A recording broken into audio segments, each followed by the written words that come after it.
Seguramente alguna vez nos habremos preguntado en nosotros mismos o en nuestra familia si hemos sido diagnosticados de diabetes. Ahora, ¿qué hacemos? ¿Cómo resolvemos este problema? ¿Cuáles han sido las causas que han originado la diabetes? ¿Se puede hacer algo? ¿Cuál es la medida más efectiva? ¿Qué es lo más claro y más contundente? ¿Y qué debemos hacer pronto para evitar que esta enfermedad continúe eso en los años y, como ustedes saben, provocará finalmente complicaciones más irreversibles y algunas de ellas fatales inclusive? Entonces, todo este tema de la causa y cómo se ha llegado a descubrir cuál es el factor predominante, vamos a tratar el día de hoy en un nuevo video del Dr. Inhouse. Entonces, lo primero que vamos a analizar es qué tipo de personas son las que pueden llegar a tener diabetes. Es decir, qué condiciones, qué factores propios de la misma persona o de los factores que influyen del medio ambiente o del medio donde vive, qué factores han contribuido a desarrollar la diabetes. Entonces, siempre se ha relacionado que la diabetes es multicausal. Esto probablemente tenga algo de certeza. Sin embargo, hay factores que son básicos y predominantes. Dentro de un rango múltiple de causas, por ejemplo, las causas genéticas no se descartan, ya que, por ejemplo, en familias que tengan antecedentes de diabetes, es más probable o más frecuente que hayamos también miembros de esa familia que a su vez tengan diabetes. Y eso podría ser un factor genético, por ejemplo. Pero eso no es lo definitivo. Es decir, que este factor no va a definir si tiene o no diabetes. Esto para tenerlo en cuenta, ya que si, por ejemplo, nosotros vamos a optar o vamos a aceptar que la diabetes es de tipo genética, entonces esto no, esto probablemente va a hacer que nosotros aceptemos que tengamos también diabetes, porque alguien de la familia tuvo diabetes. Y eso no es así. Esta enfermedad no se transmite genéticamente. Hay una predisposición, pero no un factor definitivo o causal único para desarrollar la diabetes. Entonces, ese es el primer factor. Entonces, dentro de un grupo muy heterogéneo de personas, habrán varios factores que influyen, incluyendo el estrés, el ejercicio, la parte genética y otros, a tóxicos, a una deficiencia de vitaminas, a un mineral. Pero ya les voy diciendo que el factor predominante, más claro y con directa relación al inicio y al diagnóstico de la diabetes es la sobrealimentación. Es decir, que la diabetes está relacionada directamente a lo que es la sobrealimentación, el exceso de comida, el exceso especialmente de la comida, de los alimentos que tienen alto contenido calórico y que son refinados o ultra procesados, ¿no? Estos alimentos que comúnmente se encuentran disponibles. Ahora, ¿qué cambios en la población hacen que nosotros conozcamos cuáles son las causas que han originado la diabetes? A partir del año 60, especialmente, hubo un incremento, un despegue de una revolución en cuanto a la producción alimenticia a través de las compañías que se dedican a producir o fabricar alimentos, entre comillas, ¿no? Y que están disponibles en todo el mundo y en todas partes. Y esta alimentación se caracteriza especialmente por el contenido de azúcares y harinas refinadas y procesadas, que estas a su vez contienen componentes para la conservación, para evitar su acidez, etcétera. Todos estos elementos y la forma de procesamiento van a hacer que la disponibilidad de azúcar, por eso hablamos de carbohidratos simples, estos azúcares son las que van a desencadenar en su gran mayoría el exceso de calorías que el organismo no los necesita y que va a tener que utilizarlos, ¿no? Entonces, ese es un ejemplo. Ha habido un incremento en la producción de este tipo de alimentos y también ha habido, en el curso de estas décadas, un incremento progresivo y relacionado a este incremento del consumo de alimentos en el número de pacientes con diabetes o prediabetes también, ¿no? Reconocidas o no reconocidas, es decir, diagnosticadas o no diagnosticadas. Ahora, por ejemplo, también hay poblaciones de personas que antiguamente o anteriormente se conocían que no había pues diabetes o no habían casos de diabetes, o aisladamente uno que otro habían, pero actualmente estas mismas poblaciones sometidas a este tipo de alimentación o que adquieren los hábitos de consumo actuales, también llegan a tener los mismos problemas de salud relacionados con el diagnóstico de diabetes. Ese es otro. Ahora, en periodos, por ejemplo, en periodos de la guerra, en periodos donde hay escasez de alimentos, se observa también claramente, con estudios, todos en estudios epidemiológicos, se observa que los niveles de diabetes, o sea, los niveles de pacientes diagnosticados con diabetes van a disminuir drásticamente porque la oferta de alimentos, que es obvio que no van a estar muy disponibles en caso de situaciones de, especialmente de guerra o de catástrofes o de problemas de violencia, etcétera. Esto va a influir que los alimentos no sean disponibles ampliamente y ahí los niveles de diabetes obviamente caen, ¿no? Entonces son estudios epidemiológicos que demuestran cómo la alimentación o la sobrealimentación en el transcurso de estas décadas han hecho que se incrementen los niveles de pacientes con diagnóstico de diabetes. Ahora vamos a hablar de la fisiología o de la fisiopatología. Tomémoslos como, para las personas que no conocen de estos términos de repente, tomemos como la forma como se va a originar la diabetes desde lo que hemos llamado la sobrealimentación hasta la definición ya de la enfermedad, ¿no? A eso le llamamos todo ese proceso, digamos, que ocurre a nivel en nuestro organismo, a nivel celular inclusive, a eso le vamos a llamar fisiología, o eso se llama fisiología. Entonces, ¿cuál es la fisiología o la fisiopatología de la diabetes? Para saber o conocer mejor la fisiología, debemos conocer primero lo que es el páncreas, ¿no? El páncreas produce la insulina.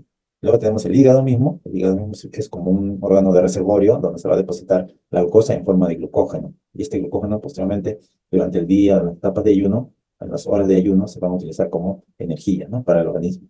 Y luego tenemos el músculo o los músculos, el tejido muscular. Ese es el principal órgano o tejido donde se va a depositar el glucógeno, es decir, la glucosa en forma de reserva se va a depositar en los músculos y esto se llama glucógeno. Entonces, ¿qué es lo que va a pasar en la fisiología? El músculo, obviamente esto depende mucho de persona a persona, hay una variabilidad, no todas las personas son similares. No todo el funcionamiento es exacto y milimétricamente similares, ¿no? Hay una variabilidad, pero el principal órgano encargado del depósito de glucógeno, que ha ingresado como azúcar en el organismo, son los músculos. Entonces, el músculo también tiene un tope, una capacidad máxima de reserva, ¿no? Si esta se supera, o sea, hay más cantidad de la que se necesita, entonces va a empezar el mecanismo de resistencia. El músculo hay resistencia, es decir, menos probabilidad de que acepte más glucosa con la orden que es enviada por la insulina. Es decir, porque la insulina es la que hace que la glucosa ingrese al músculo. Entonces, como el músculo ya cerró su límite, su capacidad máxima de reserva, entonces empieza la resistencia. Ya hay menos efecto de la insulina, el músculo trata de protegerse, hay menos efecto de la insulina sobre este tejido del músculo y hay resistencia. Hay resistencia quiere decir que cada vez se necesitaría más insulina para poder obligar al músculo a hacer más reserva de glucosa como glucógeno. Entonces, a eso se le llama resistencia. Posteriormente, esta resistencia, o mejor dicho, este exceso de grasa en el organismo, porque la grasa es el otro mecanismo de tratar de llevar el problema de la sobrecarga de azúcares, es decir, la grasa tiene que ser fabricada a partir del azúcar que está en exceso. Se fabrica esta grasa y se va a depositar en diversas partes del organismo, ¿no? Dependiendo si es hombre o mujer también. Entonces, hay aumento de la cantidad y depósito de grasa en el organismo. Y esto a su vez va a ser el aumento de peso. Ahora, ¿qué genera este proceso de fabricación de grasa a partir de azúcares? Que es un mecanismo que muchas veces no lo conocemos, porque a veces pensamos que la grasa que está en nuestro organismo viene directamente de otra grasa que hemos consumido. Y no es así. La mayor cantidad de grasa depositada en exceso en nuestro organismo provienen de carbohidratos o de azúcares que han estado en exceso. Entonces, estos azúcares ahora en grasa que se han depositado en todo nuestro organismo y también en el hígado, y a su vez un tipo de grasa que es eh, el ácido palmítico, va a provocar resistencia también en el hígado, resistencia a la insulina, y a su vez este mismo ácido graso en el páncreas provoca también acúmulo o resistencia a la insulina. El páncreas o resistencia o daño a nivel pancreático. ¿De qué forma? Haciendo que el páncreas sea ya incapaz de producir los niveles de insulina necesarios para poder manejar la glucosa en la sangre. Entonces, el exceso de ácidos grasos que están formándose por los depósitos también de grasa en exceso van a provocar un daño en el páncreas, provocando que ésta no pueda producir o compensar las necesidades de insulina, porque cada vez van a estar más insulina en el organismo para poder controlar la glucosa, como nosotros sabemos en el organismo, ¿no? La insulina es la que controla la glucosa y mantiene unos niveles estables. estable, ¿no? Entonces, cuando hay más glucosa, va a necesitar más insulina. En este caso, el páncreas empieza una disfunción, su producción disminuye de la insulina y va a provocar que haya también ya, además de la resistencia, disminución de la capacidad del páncreas para producir insulina. Y estos son los mecanismos esenciales y básicos para el inicio de la diabetes, que no necesariamente al inicio va a haber todavía hiperglicemia, o sea, no va a haber glucosas altas, puede haber simplemente insulinas inicialmente elevadas y también otro tipo de manifestaciones, inclusive solo de laboratorio, no clínicos, ¿no? Entonces, estas serían las bases del mecanismo de la producción de la diabetes. Ahora, de este mecanismo explicado, ¿cuáles son las partes más prácticas para conocer? Primero, conoceremos que la elevación de glucosa en la sangre posterior a una ingesta de carbohidratos en exceso van a provocar que una elevación o una necesidad, ¿no?, de producción de más insulina. Esta necesidad de producir más insulina para obligar al organismo a hacer el depósito de esta glucosa en exceso en forma de grasa o de tejido adiposo en nuestro organismo va posteriormente a provocar que resistencia a la insulina. Resistencia a la insulina. Primero en el músculo, luego también en el hígado, y este exceso de producción de ácido graso, especialmente el ácido palmítico, daña al páncreas, ¿no? Y el páncreas también sufre en su capacidad de producir más insulina. También hay depósitos de grasa en este páncreas y a su vez disminución de su capacidad de producir insulina. Esto todo lleva a la diabetes, que como ya sabemos, se manifiesta. Uno de los principales elementos que se descubre eso es una elevación del nivel de glucosa en sangre, ¿no? Que normalmente se ha notado como en ayuno no debía ser mayor a 126, pero también hay niveles inferiores que se consideran como prediabetes, porque toda esta diabetes tiene un curso, ¿no? Un curso de años de evolución, no se produce de un día para otro, ¿no? Tiene de meses a años en su evolución y hasta que se manifiestan todos los síntomas y las complicaciones. Ahora viene la parte más importante, tal vez, de esta exposición. ¿Cuál es la parte más importante? Entonces, ¿cómo vamos a hacer para revertir la enfermedad? ¿Se puede revertir? Claro, entonces a partir de esta explicación se ha demostrado, y no es una palabra que que sea sobreusada, porque sí está bien aplicada, se ha demostrado en múltiples estudios, seguimientos de años, ¿no? Que,